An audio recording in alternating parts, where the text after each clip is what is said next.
Hey crew, it's Pitt, and I'm back with some more freedom. Today we're going to be continuing our energetic investment into our union by talking about the Federalist Papers number 51, 52, and 53. We are going to be talking about the proper checks and balances between the states or between the departments of the government and the formation of the first part of the government, the House of Representatives. Let's dig in and see what's up with the Federalist number 51. From the New York Packet, Friday, February 8th of 1788, authored by Alexander Hamilton or James Madison, to the people of the state of New York. To what expedient, then, shall we finally resort for maintaining and practice the necessary partition of power among the several departments as laid down in the Constitution? The only answer that can be given is that, as all these exterior provisions are found to be inadequate, the defect must be supplied by so contriving the interior structure of the government as that its several constituent parts may, by their mutual relations, be the means of keeping each other in their proper places.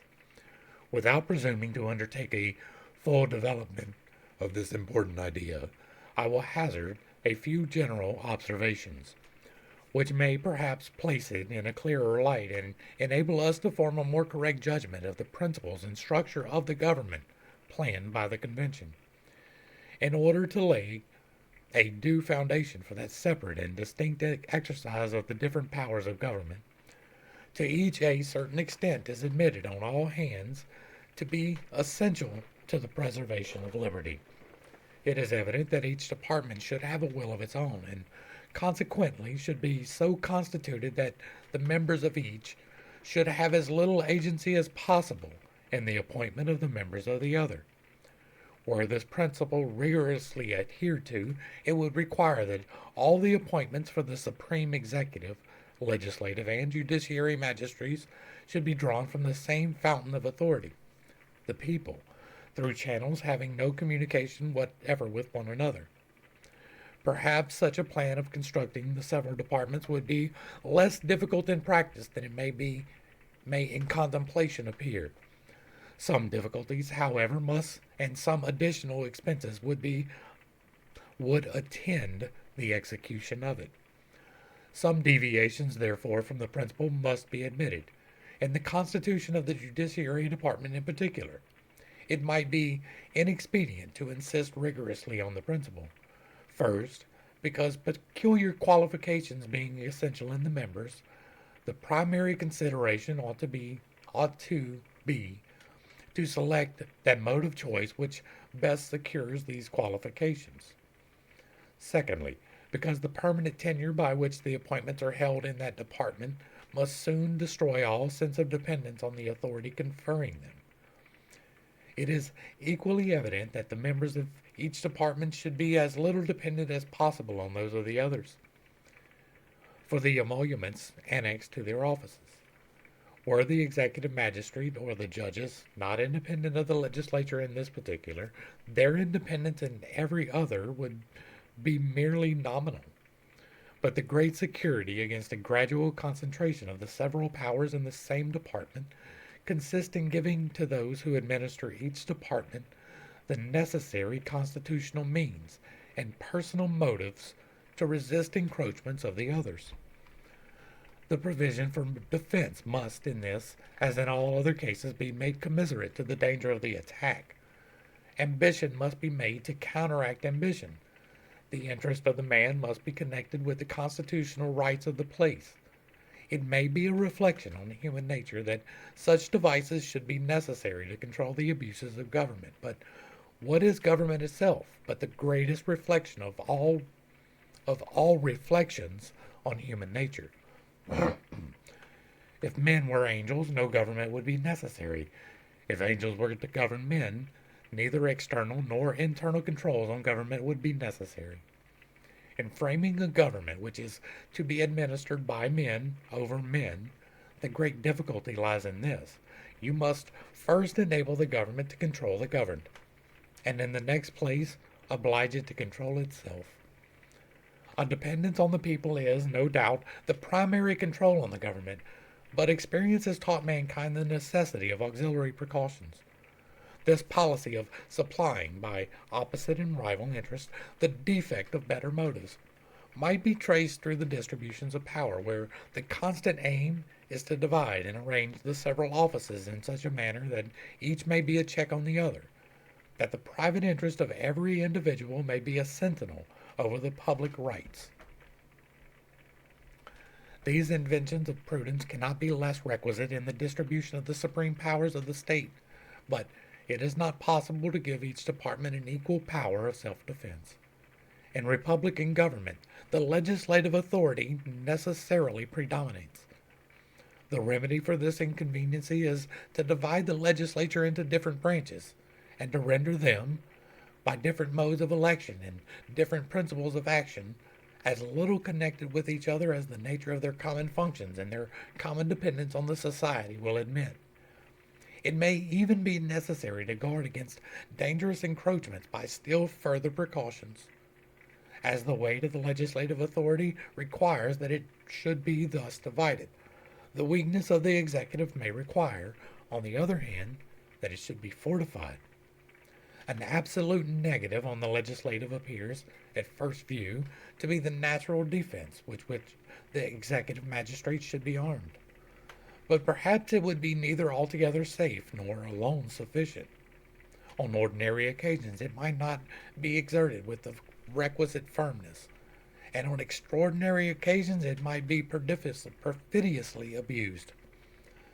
May not this defect of an absolute negative be supplied by some qualified connection between this weaker department and the weaker branch of the stronger department, by which the latter may be led to support the constitutional rights of the former, without being too much detached from the rights of its own department? If the principles on which these observations are founded be just, as I persuade myself they are, and if they be applied as a criterion to the several state constitutions and to the federal constitution, it will be found that if the latter does not perfectly correspond with them, the former are infinitely less able to bear such a test.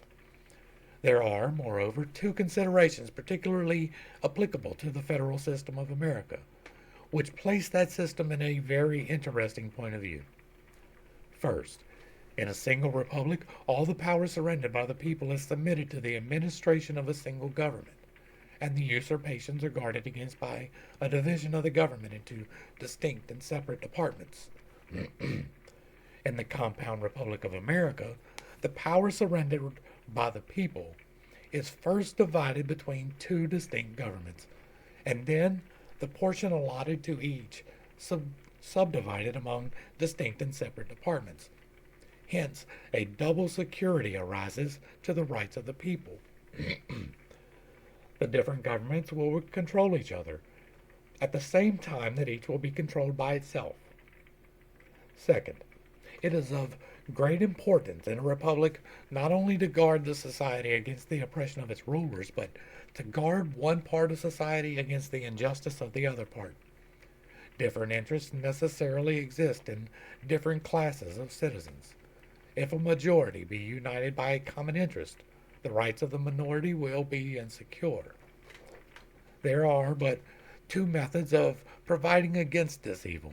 The one by creating a will in the community, independent of the majority, that is, of the society itself. The other by comprehending in the society so many separate descriptions of citizens as will render an unjust combination of a majority on the very whole of the whole very improbable, if not impracticable. The first method prevails in all governments possessing an hereditary or self-appointed authority. This, at best, is but a precarious security, because a power independent of this society may as well espouse the unjust views of the major as the rightful interest of the minor party, and may possibly be turned against both parties. The second method will be exemplified in the Federal Republic of the United States. Whilst all authority in it will be derived from and dependent on the society,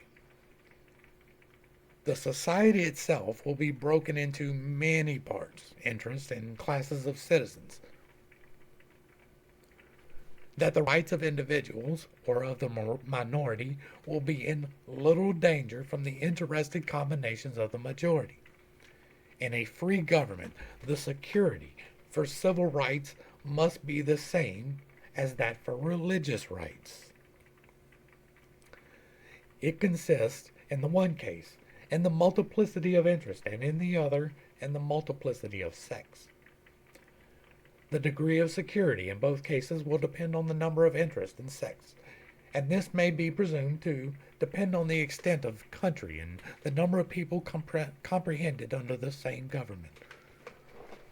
This view of the subject must particularly recommend a proper federal system to all the sincere and considerate friends of the Republican government, since it shows that in exact proportion as the territory of the Union may be formed in more circumscribed confederacies, or states, oppressive combinations of a majority will be facilitated, the best security, under the Republican forms, for the rights of every class of citizen will be diminished, and consequently, the stability and independence of some members of government, the only other security, must be proportionately increased.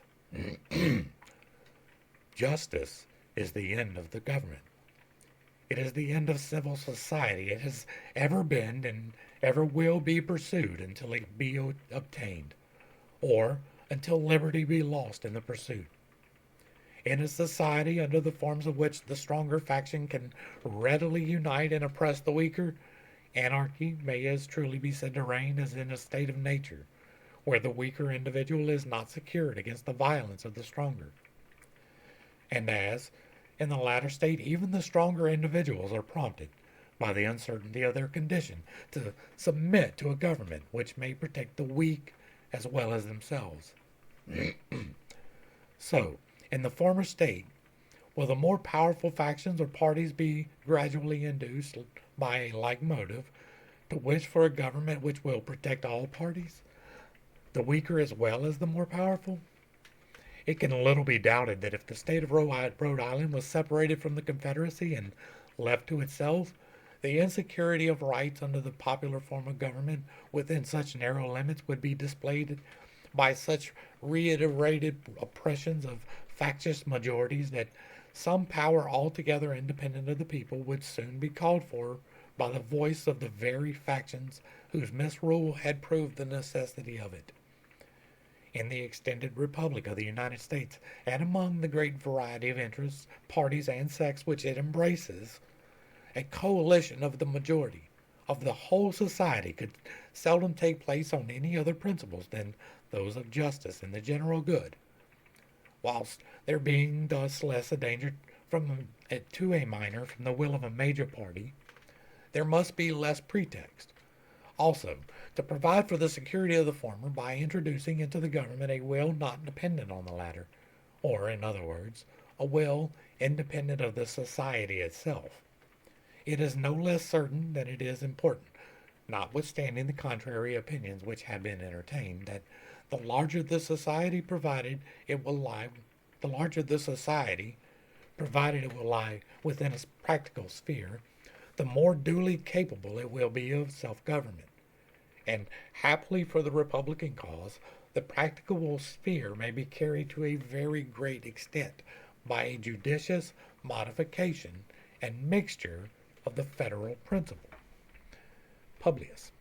And so ends Federalist Paper number 51. And here we get the reason for the separation of the powers, a brief explanation of how those powers will be separated, right? They will have separate powers, and that's how they're separated. The executive will be in charge of these decisions. The representative will be, or the legislative will be in charge of these, and the judiciary in charge of this third completely separate set, right? They have no subdivisions farther, but we get further subdivisions from the executive and the legislative, and they are meant to be separate. We also get a very good explanation as to why anarcho-capitalism cannot win. Because if there is, the example of Rhode Island, if indeed they are separated from the Union and they do not, as was talked about, not form a government, but instead keep it local. Despotism is the sure byproduct of that. Everybody wants to think that they can protect themselves. That it's extremely difficult to protect yourselves from marauders. You can have a group, there will be a bigger group. It's going to happen. Somebody's going to have the bigger hammer to hit you with. And so our best security lies in our mutual security, our general agreement to act as civilized people. That is enforced at the rule of law. That is enforced with the threat of violence and with good reason. It is only in extreme duress that governments should be overturned. That is in our founding documents, along with the right to do so, should it get to be extreme. Now we're going to get into the Federalist Paper number 52. This deals specifically with the House of Representatives. From the New York Packet, Friday, February the 8th of 1788, by Alexander Hamilton or James Madison, to the people of the state of New York. From the more general inquiries pursued in the last four papers, I pass on to a more particular examination of the several parts of the government. I shall begin with the House of Representatives. The first view to be taken of this part of the government relates to the qualifications of the electors and the elected. Those of the former are to be the same with those of the electors of the most numerous branch of the state legislatures. The definition of the right of suffrage is very justly regarded as a fundamental article of Republican government. It was incumbent on the convention, therefore, to define and establish this right in the Constitution. To have left it open for the occasional regulation of the Congress would have been improper for the reason just mentioned. To have submitted it to the legislative discretion of the states would have been improper for the same reason, and for the additional reason that it would have rendered too dependent on the state governments that branch of the federal government which ought to be dependent on the people alone. To have reduced the different qualifications in the different states to one uniform rule would probably have been as dissatisfactory to some of the states as it would have been difficult to the convention. The provision made of the convention appears, therefore, to be the best that lay within their option. It must be satisfactory to every state because it is conformable to the standard already established, or which may be established by the state itself. It will be safe to the United States because, being fixed by the state constitutions, it is not alterable by the state governments, and cannot be feared that the people of the states will alter this part of their constitutions in such a manner as to abridge the rights secured to them by the federal constitution. The qualifications of the elected being less carefully and properly defined by the state constitutions, and being at the same time more susceptible of uniformity, have been very properly considered and regulated by the convention. A representative of the United States must be age of 25 years, must have been 7 years a citizen of the United States, and must, at the time of his election, be an inhabitant of the state he is to represent, and during the time of his service must be in office under the United States. Must be in no office under the United States. Under these reasonable limitations, the door of this part of the federal government is open to merit of every description, whether native or adoptive, whether young or old, and without regard to poverty or wealth, or to any particular profession of religious faith. The term for which the representatives are to be elected falls under a second view which may be taken of this branch. In order to decide on the propriety of this article, two questions must be considered. First, whether biennial elections will, in this case, be safe, and secondly, whether they be necessary or useful. First, as it is essential to liberty that the government in general should have a common interest with the people, so it is particularly essential that the branch of it under consideration should have an immediate dependence on and an intimate sympathy with the people. Frequent elections are unquestionably the only policy by which this dependence and sympathy can be effectually secured. But what particular degree of frequency may be absolutely necessary for the purpose does not appear to be susceptible of any precise calculation, and must depend on a variety of circumstances with which it may be connected. Let us consult experience, the guide that ought to always be followed whenever it can be found. The scheme of representation as a substitute for a meeting of the citizens in person, being at most but very imperfectly known to ancient polity, it is in more modern times only that we are to expect instructive examples. And even here, in order to avoid a research too vague and diffusive, it will be proper to confine ourselves to a few examples which are best known, and which bear the greatest analogy to our particular case. The first to which this character ought to be applied is the House of Commons in Great Britain.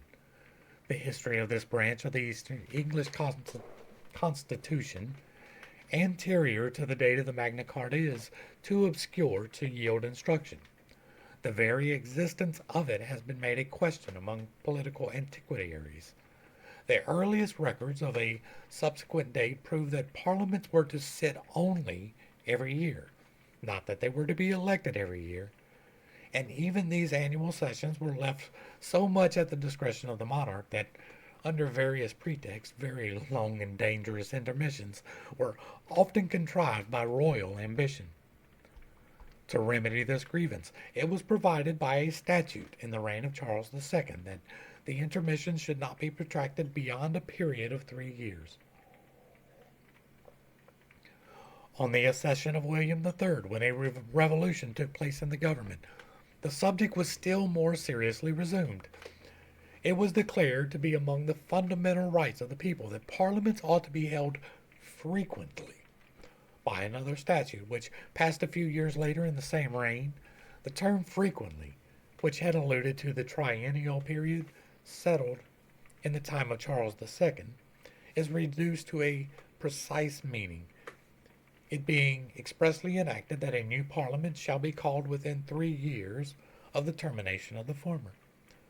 The last change from 3 to 7 years is well known to have been introduced pretty early in the present century on alarm for the Hanoverian succession.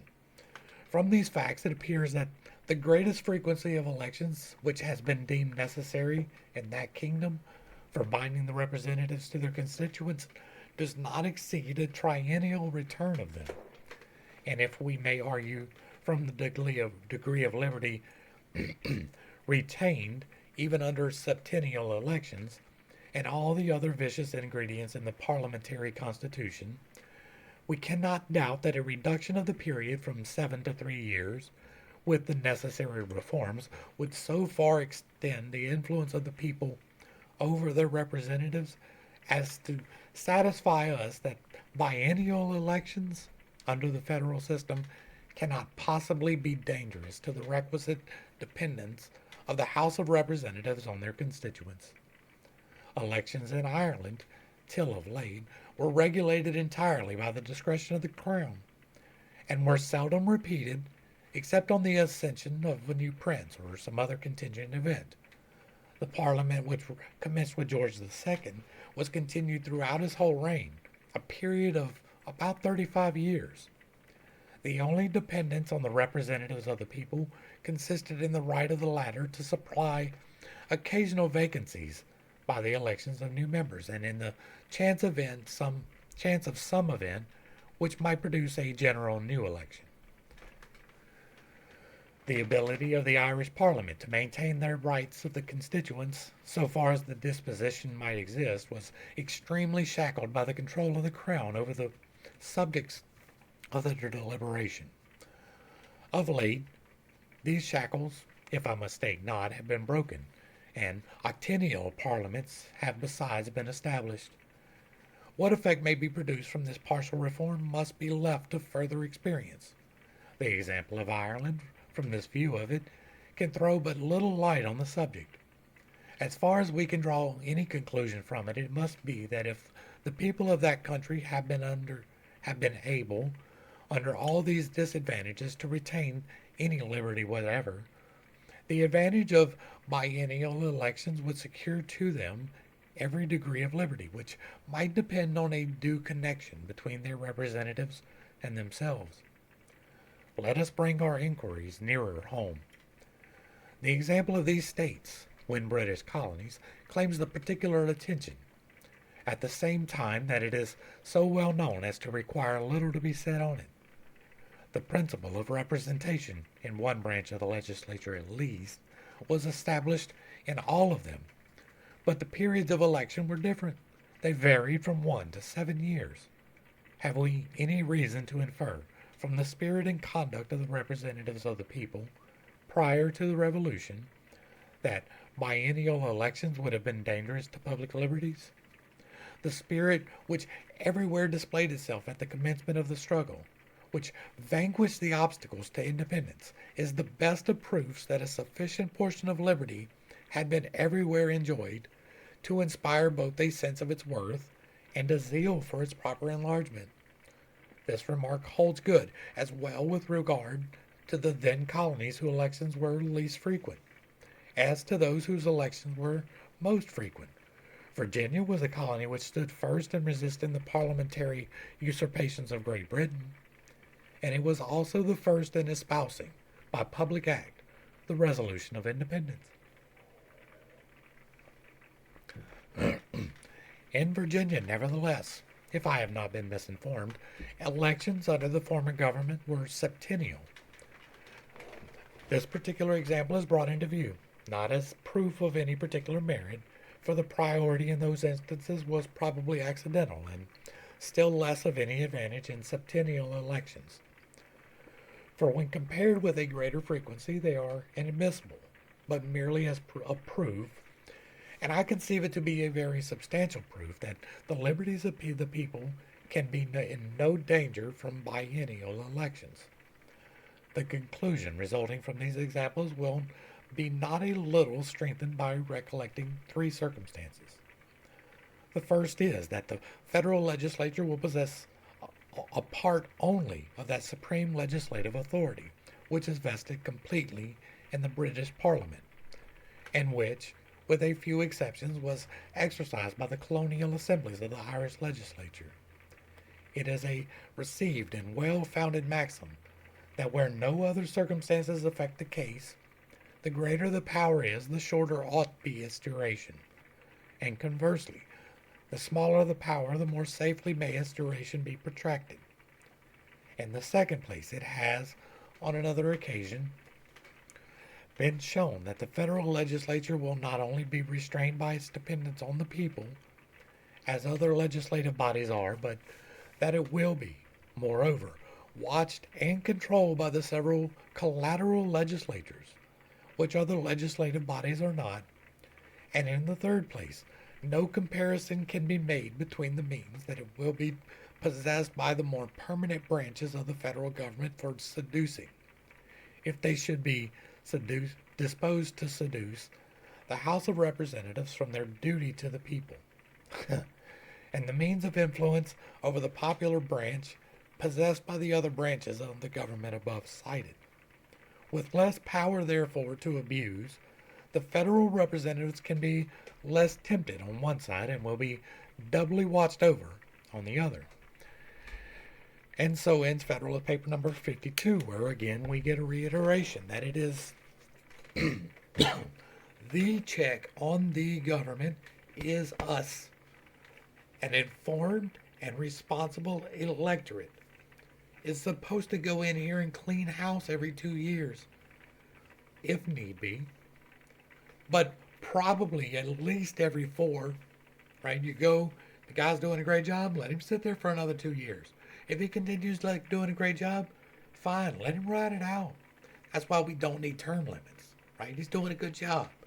But these people who are not, we need to let them know that we will not tolerate it. That is the point of being the electorate. It is to control this particular branch of government, not the executive as much. It is Like the executive is important, but it's not nearly as important as the legislative. Like the legislative can write laws. They can change your life in very real ways. You should be fully invested in ensuring that the people who can write these laws are your people to the extent that you have control. You have control over your elected representatives. A lot of people, myself included, is not happy with the current system, and it's two parties, right? You get A, you get B. I'm not entirely happy about that, but I'm not thrilled about the ranked choice. I don't like that concept at all. It generally works out pretty terrible for people. I like the turnover that we have.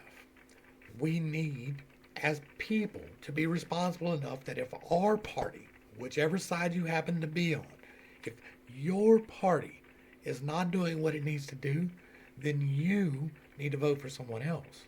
That doesn't mean you have to change your party alignment, but don't necessarily just vote for the letter behind someone's name. Find the person you want in there and make them take the job. That's what's supposed to happen. The populace is supposed to go out and recruit somebody to go and run. It's not supposed to be these guys graduating from poli-sci who then go on to a journalism degree and become your representatives, feeding you bullshit. That's not what's supposed to happen. You're supposed to see this guy doing exceptionally well in his area of expertise and be like, hey, have you thought about running for office? You seem to know what you're doing in life. Maybe we can use your help. That's the point of the electorate. That's the power that we, the responsible and informed electorate, holds. The ability to ensure freedom. That is our responsibility. We directly elect our legislators to represent us. It is your duty, it is your right, it is your responsibility, all three, to ensure that it is the correct person. Federalist paper number 53, the same subject continued, the House of Representatives from the New York Packet, Tuesday, February the 12th of 1788, authored by Alexander Hamilton or James Madison, to the people of the state of New York. I shall here, perhaps, be reminded of a current observation, that where annual elections end, tyranny begins. If it be true, as has often been remarked, that sayings which become proverbial are generally founded in reason, it is not less true that when once established, they are often applied to cases to which the reason of them does not extend. I need not look for a proof beyond the case before us. What is the reason on which this proverbial observation is founded? No man will subject himself to the ridicule of pretending that any natural connection subsists between the sun or its seasons, and that the period within which human virtue can bear the temptations of power. Happily for mankind, liberty is not, in this respect, confined to any single point of time, but lies within extremes, which afford sufficient latitude for all variations which may be required by the various situations and circumstances of civil society. The election of magistrates might be, if it were found expedient, as in some instances it actually has been, daily, weekly, or monthly, as well as annual. And if circumstances may require a deviation from the rule on one side, why not also on the other side? Turning our attention to the periods established among ourselves for the election of the most numerous branches of the state legislatures, we find them by no means coinciding any more in this instance than in the elections of other civil magistrates. In Connecticut and Rhode Island, the periods are half yearly. In the other states, South Carolina excepted, they are annual. In South Carolina, they are biennial, and as is proposed for the federal government. Here is the difference, as 4-1 between the longest and shortest periods, and yet it would not be easy to show that Connecticut or Rhode Island is better governed, or enjoys a greater share of rational liberty than South Carolina, or that either one or the other of these states is distinguished in these respects, and by these causes, from the states whose elections are different from both. In searching for the grounds of this doctrine, I can discover but one, and that is wholly inapplicable to our case. The important distinction, so well understood in America, between a constitution established by the people and unalterable by the government, and a law established by the government and alterable by the government, seems to have been little understood and less observed in any other country. Wherever the supreme power of legislation has resided, has been supposed to reside also a full power to change the form of the government.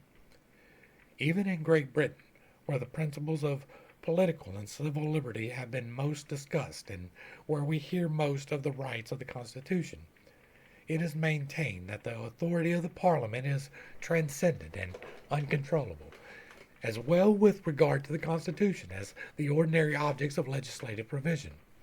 They have, accordingly, in several instances, actually changed by legislative acts some of the most fundamental articles of the government. They have, in particular, on several occasions, changed the period of election, and, on the last occasion, not only introduced septennial in place of triennial elections, but by the same act continued themselves in place 4 years beyond the term for which they were elected by the people. Inattention to these dangerous practices has produced a very natural alarm in the votaries of a free government, of which frequency of election is the cornerstone, and has led them to seek for some security to liberty against the danger to which it is exposed. Where no constitution paramount to the government either existed or could be obtained, no constitutional security similar to that established in the United States was to be attempted. Some other security, therefore, was to be sought for. And what better security would the case admit than that of selecting and appealing to some simple and familiar portion of time as a standard for measuring the danger of innovations, for fixing the national sentiment, and for uniting the patriotic exertions?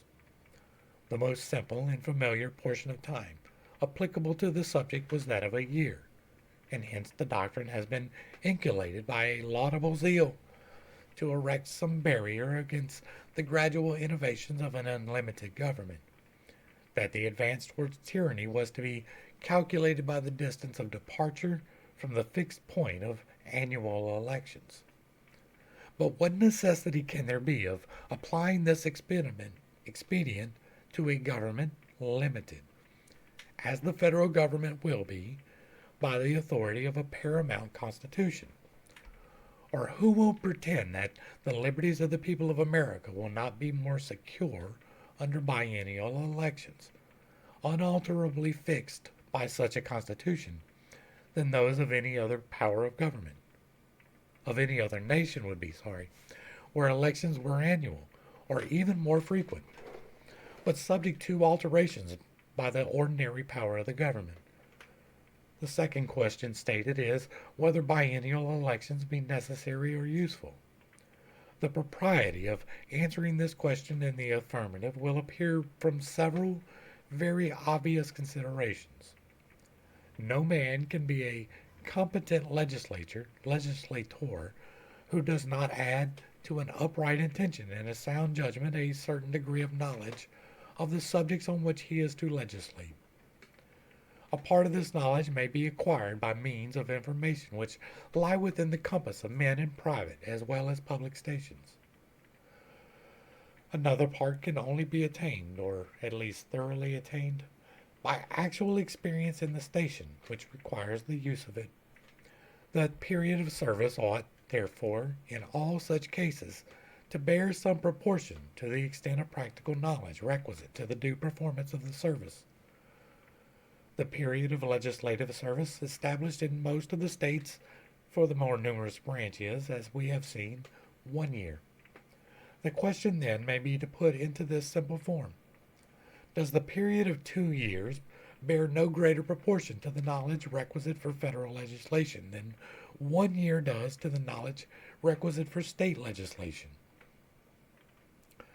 The very statement of the question in this form suggests the answer that ought to be given to it.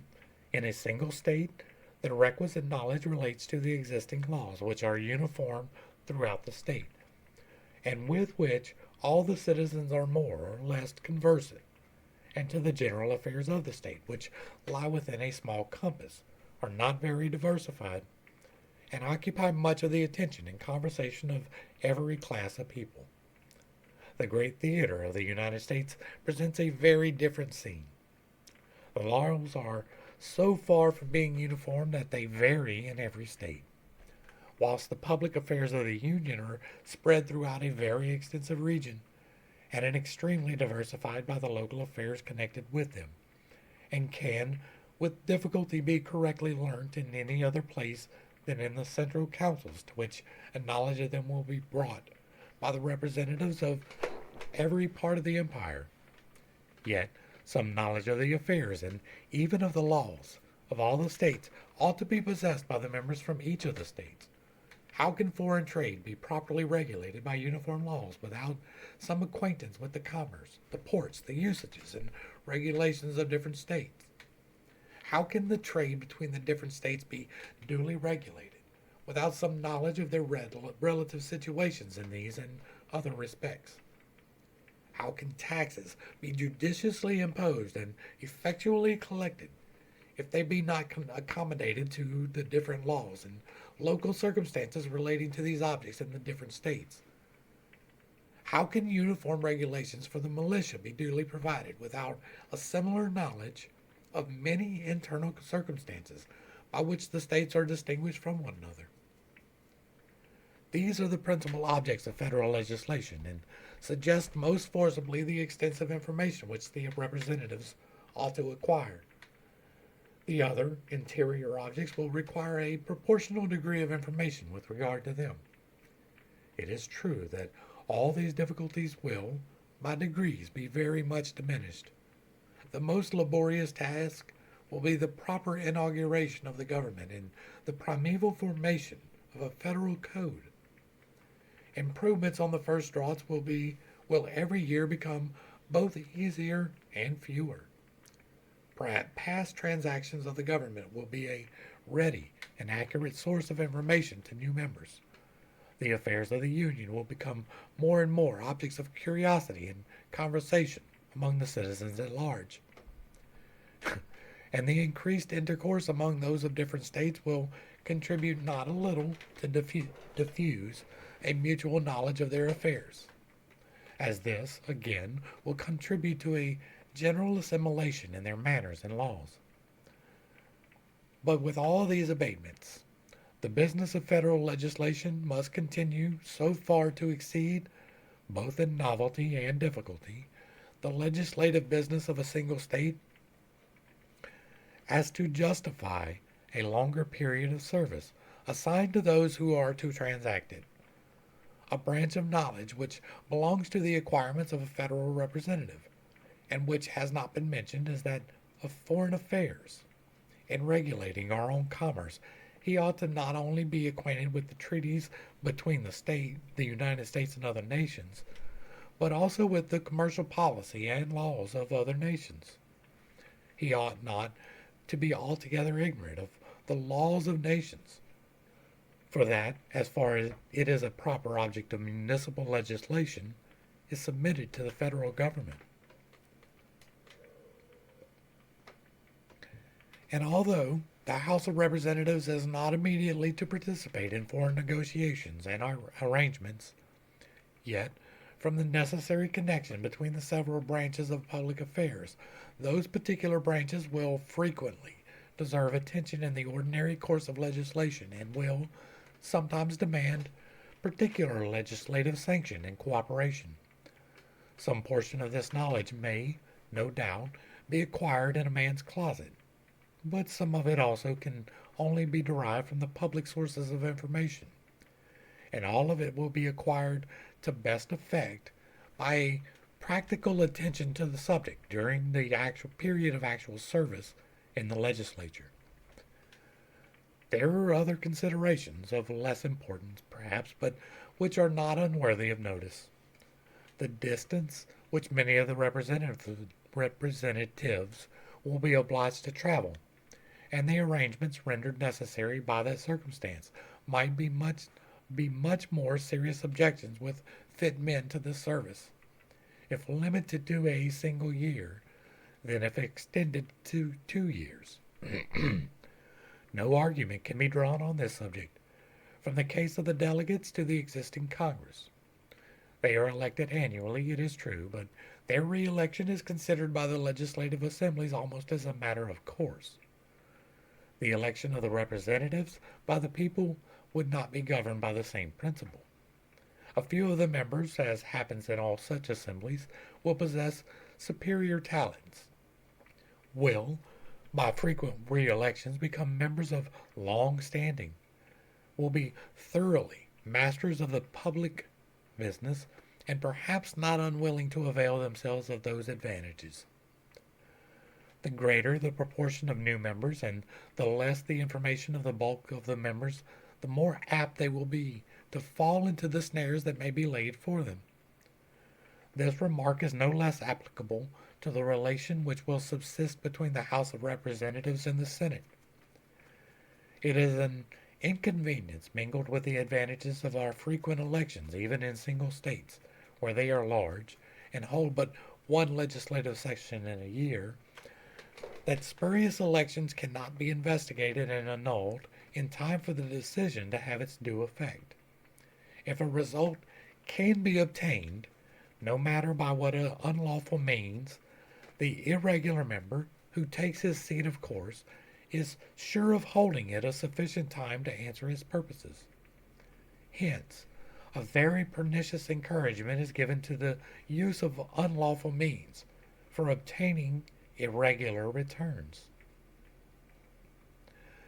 Were elections for the federal legislature to be annual, this practice might become a very serious abuse, particularly in the more distant states.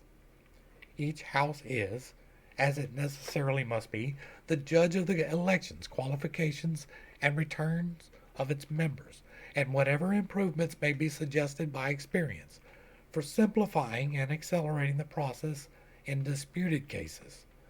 So a portion of a year would unavoidably elapse before an illegitimate member could be dispossessed of his seat. That the prospect of such an event would be little check to unfair and illicit means of obtaining a seat.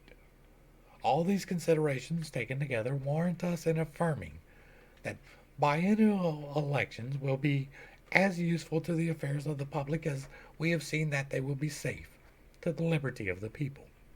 Publius. And so ends Federalist paper number 53. And here we have the election was stolen. Even then, we've come across quite a few problems that they had even then that we're facing today. The idea of anarcho-capitalism, the idea of, if not clearly defined, the idea of communism, the idea of socialism. These things are here. They've been here since the beginning of time. They haven't worked since the beginning of time, but people consistently want to try them. Our government, our Constitution, is a check against that. It is clearly defined, if you actually read through these letters, the full intention of the government to be completely subservient to the people. We don't necessarily have that now. We do not even have an accurate measure of elections. That probably will get me banned, but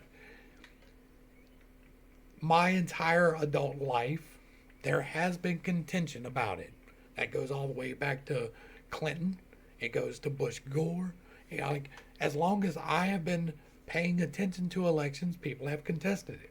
It is a fundamental value that we hold, that you can indeed question it, especially if you are the affected party.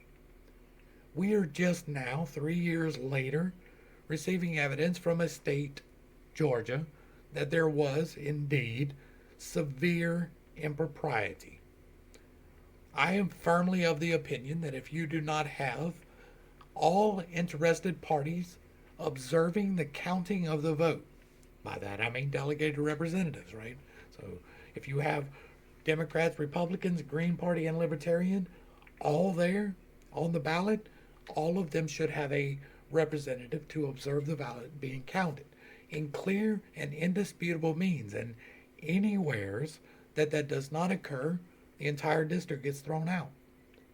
That would cause severe problems in the 2020 election where multiple districts, which coincidentally affected the election, had exactly that thing happen.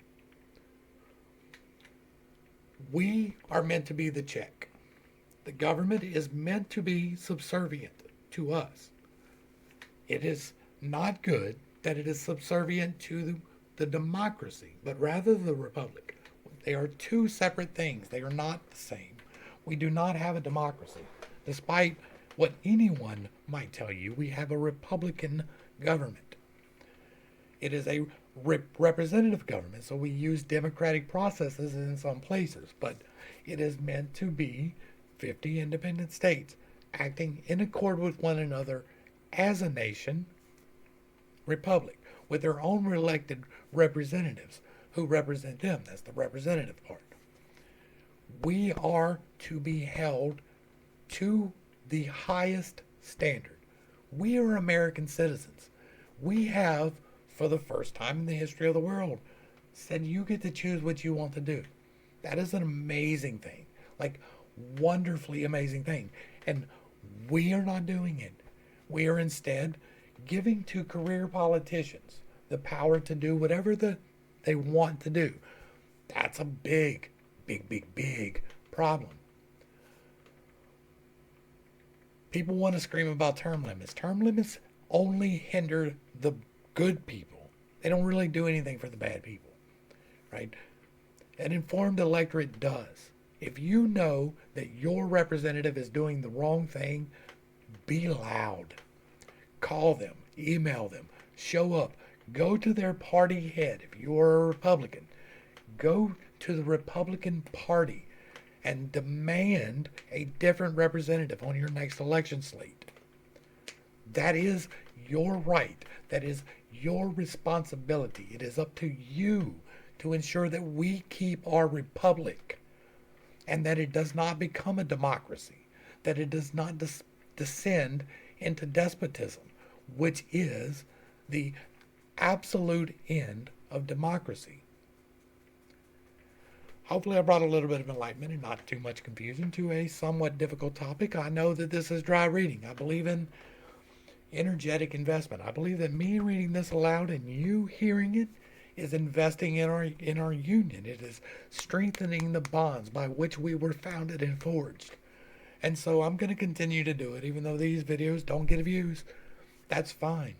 I'm still going to invest in my union. I still believe that this is the best practice of freedom anywhere on the planet. I'm willing to die behind it. To the crew, thanks for hanging out. I appreciate every single minute that you are here with me, and I am praying for you every single day. Until next time, I love you. God loves you. You are perfect, whole, and complete just the way that you are. And this has been PittCast. Peace.